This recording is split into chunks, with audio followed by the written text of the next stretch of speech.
Morning all. Our next topic is inventory classification models. അതായത് ഒരു ഫേമിൽ inventory control എളുപ്പമാക്കാൻ വേണ്ടിയിട്ട് പല രീതിയിൽ ഇൻവെൻ്ററീസിനെ ക്ലാസിഫൈ ചെയ്യും. ആ മോഡൽസ് അല്ലെങ്കിൽ ആ ഒരു മെത്തേഡ്സ് ഏതൊക്കെയാണെന്ന് നോക്കാം. First one, ABC classification. ABC analysis is an inventory categorization technique. In this technique, all inventory items are grouped into different categories. These categories are based on the value and the quantity of items. അപ്പോൾ ഇതൊരു inventory categorisation ടെക്നിക്കാണ് അല്ലെങ്കിൽ ഒരു മോഡലാണ്. ഇവിടെ എല്ലാ ഇൻവെൻ്ററീസും different category ആയിട്ട് group ചെയ്യുകയാണ് ചെയ്യുന്നത്. ആ ഗ്രൂപ്പ് ചെയ്യുന്നതിൻ്റെ ബേസ് എന്ന് പറഞ്ഞാൽ ആ ഒരു അതിൽ വരുന്ന ഐറ്റംസിൻ്റെ വാല്യൂ അല്ലെങ്കിൽ അതിൻ്റെ ക്വാണ്ടിറ്റി, ഈ രണ്ടിനെ ബേസ് ചെയ്തിട്ടാണ് കാറ്റഗറൈസ് ചെയ്യുന്നത്. അപ്പം ABC ക്ലാസിഫിക്കേഷനിൽ ഇൻവെൻ്ററീനെ മൂന്നായിട്ട് A category, B category, C category അങ്ങനെ ക്ലാസിഫൈ ചെയ്യും. First category A, items are those whose annual usage value is highest. Usually 10 to 20% of the inventory items come under group A. Their annual usage or consumption value is about 70 to 80%. അപ്പോൾ ഈ category എൻ്റെ പ്രത്യേകത എന്താണ്? അതിൻ്റെ usage value ഒരുപാട് കൂടുതലായിരിക്കും. പക്ഷേ inventory items എടുത്ത് നോക്കുമ്പോൾ അതെന്താണ്, ഒരു 10 to 20% വരുള്ളൂ. പക്ഷേ യൂസേജിൻ്റെ വാല്യൂ എടുത്ത് നോക്കുമ്പോൾ 70 to 80% ഈ വരുന്ന സാധനങ്ങളായിരിക്കും യൂസ് ചെയ്യുന്നുണ്ടാവുക.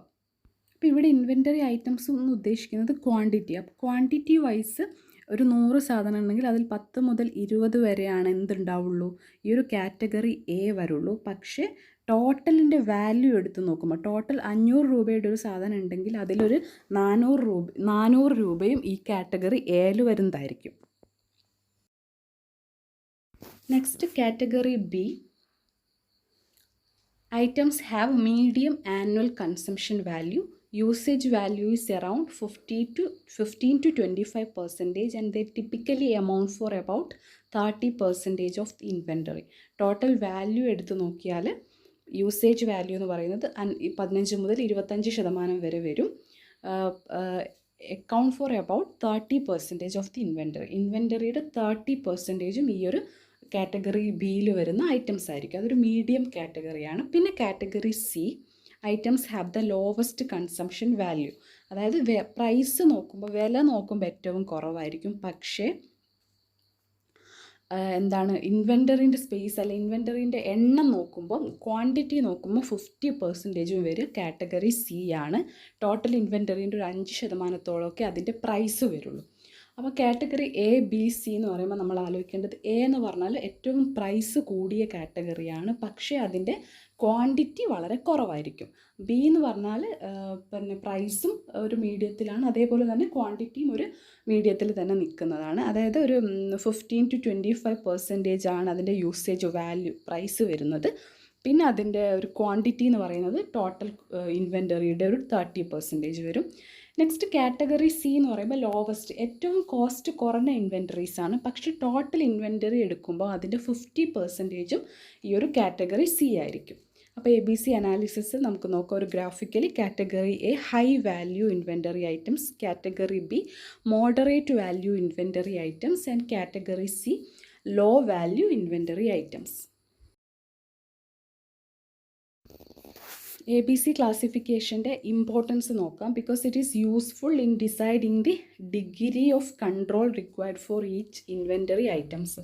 ABC ക്ലാസിഫിക്കേഷൻ്റെ ഏറ്റവും വലിയ ഇമ്പോർട്ടൻസ് അതാണ്. എന്താണ്, ഓരോ കാറ്റഗറിയിൽ വരുന്നതിന് എത്രത്തോളം കൺട്രോൾ വേണം. അപ്പോൾ നമുക്ക് നോക്കിയാൽ അറിയാം എന്താണ്, A കാറ്റഗറിക്ക് കൂടുതൽ കൺട്രോൾ വേണം. കാരണം എന്താണ്, അതിലാണ് നമുക്ക് കൂടുതൽ എക്സ്പെൻസ് വരുന്നത്. ആ രീതിയിൽ A category items are the most valuable items and are less in quantity. Since the value of these items is more, management has to put tight control over these items. ഈ വരുന്ന category Aയിൽ വരുന്ന ഐറ്റംസിൻ്റെ മുകളിൽ management നല്ല control കാണിച്ചാൽ മാത്രമേ cost കുറയ്ക്കാൻ പറ്റൂ. Similarly, C category items have less value and are more in quantity. Since the value is less, management need not spend much effort in controlling these items. Value കുറവായതുകൊണ്ട് തന്നെ അതിനെപ്പറ്റി അധികം management control ചെയ്യേണ്ട അല്ലെങ്കിൽ bother ചെയ്യേണ്ട കാര്യമില്ല എന്നുള്ളതും കൂടെ നമുക്ക് മനസ്സിലാവും ഈ ഒരു ABC എന്നുള്ള രീതിയിൽ ക്ലാസിഫൈ ചെയ്താൽ. Next advantages of ABC analysis. First one, reduction in investment. അതായത് പിന്നെ കാറ്റഗറൈസ് ചെയ്യുന്നത് കൊണ്ടിട്ട് തന്നെ ഏറ്റവും കൂടുതൽ കോസ്റ്റ് വരുന്ന എ കാറ്റഗറിയിൽ നല്ല രീതിയിൽ കൺട്രോൾ ചെയ്യുന്നത് കൊണ്ടിട്ട് തന്നെ കോസ്റ്റ് കുറയ്ക്കാൻ പറ്റും. The materials from Group A purchase in lower quantities as much as possible. Group Aയിൽ വരുന്ന പർച്ചേസ് മാക്സിമം കുറച്ചിട്ട് കോസ്റ്റ് കുറയ്ക്കാൻ പറ്റും.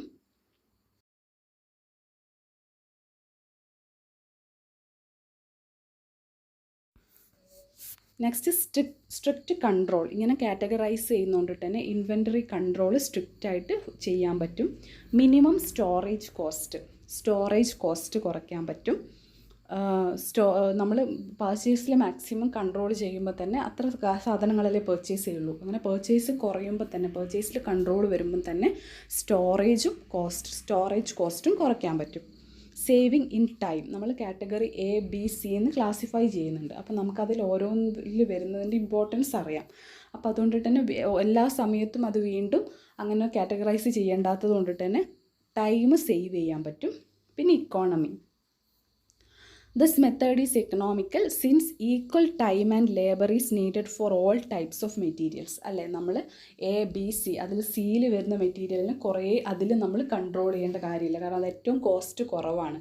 എയിൽ വരുന്നതിന് കൂടുതൽ കൺട്രോൾ വേണം. അപ്പോൾ എല്ലാത്തിനും ഈക്വലായിട്ടുള്ള കൺട്രോൾ വേണ്ടാത്തത് കൊണ്ടിട്ട് തന്നെ അത് ഇക്കണോമിയാണ്. അതായത് നമുക്ക് കുറച്ച് ലേബർ കോസ്റ്റൊക്കെ കുറയ്ക്കാൻ പറ്റും. അപ്പോൾ ഇത്രയാണ് ABC മെത്തേഡ് ഓഫ് ഇൻവെൻ്ററി മോഡലിൻ്റെ advantages. Next disadvantages. First one, though the consumption value or monetary values are negligible for some items, they would be vital for production. നമ്മളിതിൽ ABC വാല്യൂ അനുസരിച്ചാണ്. അപ്പോൾ C എന്ന് പറയുന്നതിൽ വാല്യൂ വളരെ കുറവാണ്. അപ്പോൾ അതിൽ അത്രയും കൺട്രോൾ വേണ്ട എന്നൊക്കെയാണ് പറയുന്നത്. പക്ഷേ സിക്ക് ചിലപ്പം അതിൽ വരുന്ന ഐറ്റംസിന് വാല്യൂ കുറവാണെങ്കിലും കോസ്റ്റ് കുറവാണെങ്കിലും പ്രൊഡക്ഷനെ സംബന്ധിച്ചിടത്തോളം ആ ഐറ്റംസ് വളരെ ഇമ്പോർട്ടൻ്റ് ആയിരിക്കാൻ സാധ്യതയുണ്ട്. അപ്പോൾ നമുക്ക് മോണിറ്ററി വാല്യൂ അല്ലെങ്കിൽ പൈസ എത്ര വരുന്നുണ്ടല്ലോ എന്ന് മാത്രം നോക്കിയിട്ട് ഇമ്പോർട്ടൻസ് മനസ്സിലാക്കാൻ പറ്റില്ല. Second, it needs periodic updates and reviews. അതായത് ഇത് നമ്മൾ കാറ്റഗറൈസ് ചെയ്തൊക്കെ കറക്റ്റാണോ, ആ രീതിയിൽ തന്നെയാണോ എന്നുള്ളതൊക്കെ മനസ്സിലാക്കാൻ പീരിയോഡിക് അപ്ഡേറ്റ്സും റിവ്യൂസൊക്കെ കണ്ടക്ട് ചെയ്യണം. അതൊരു ഡിഫിക്കൽട്ടായിട്ടുള്ള പ്രൊസീജിയർ ആവാൻ ചാൻസ് ഉണ്ട്. Third, B and C categories can often get neglected and keep huge stocks or subject to loss, pilferage, carelessness in record control, etc. ഈ ഒരു ABC മെത്തേഡിൽ A കാറ്റഗറിക്ക് മാത്രമാണ് കൂടുതൽ റെലവൻസ് കൊടുക്കുന്നത്. സിക്കൊന്നും അത്ര കൺട്രോൾ വേണ്ട എന്നൊക്കെയാണ് പറയുന്നത്. അങ്ങനെ വരുന്നത് കൊണ്ടിട്ട് തന്നെ അത് വെറുതെ ഹ്യൂജായിട്ട് വാങ്ങി സ്റ്റോക്ക് ചെയ്യുന്നൊരു സിറ്റുവേഷൻ ഉണ്ടാവാനുള്ള സാധ്യതയുണ്ട്. Next, ABC analysis will not be effective if the material is not classified into the groups properly. ഈ A, B, C എന്നുള്ള ഗ്രൂപ്പ്സിലേക്ക് പ്രോപ്പറായിട്ട് ക്ലാസിഫൈ ചെയ്തിട്ടില്ലെങ്കിൽ ഈ ഒരു മെത്തേഡ് കൊണ്ടിട്ടുള്ള ഗുണം ഉണ്ടാവില്ല. Next, it is not suitable for the organisations where the cost of materials do not vary significantly. അതായത് യൂസ് ചെയ്യുന്ന മെറ്റീരിയൽസ് ഒരു 3 മെറ്റീരിയൽസ് യൂസ് ചെയ്യുന്നുണ്ട്. 3നും ഏകദേശം ഒരേ കോസ്റ്റാണ് വരുന്നതെങ്കിൽ ഈ ഒരു മെത്തേഡ് അപ്ലൈ ചെയ്യാൻ പറ്റില്ല. കോസ്റ്റിൽ കാര്യമായ ഡിഫറൻസ് ഉണ്ടെങ്കിൽ മാത്രമേ ഈ ഒരു കാറ്റഗറൈസേഷൻ പറ്റുള്ളൂ.